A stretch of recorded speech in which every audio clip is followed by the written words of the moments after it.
We start with the document setup.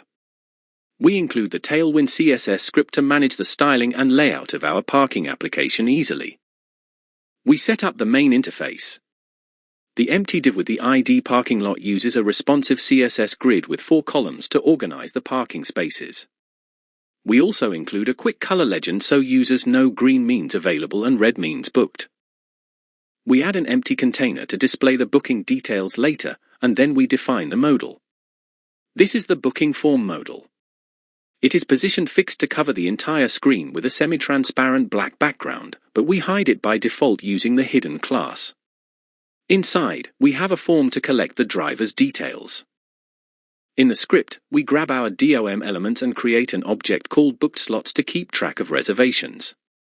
We also create a helper function that charges different prices based on how close the parking spot is to the entrance. We use a loop to generate the 12 parking slots dynamically. For each slot, we create a div, style it, and add a click event. If the slot is already in our booked slots object, we show an alert. Otherwise, we open the booking modal. These functions handle the modal visibility.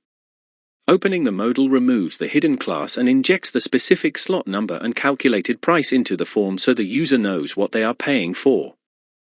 When the user submits the form, we prevent the page from reloading.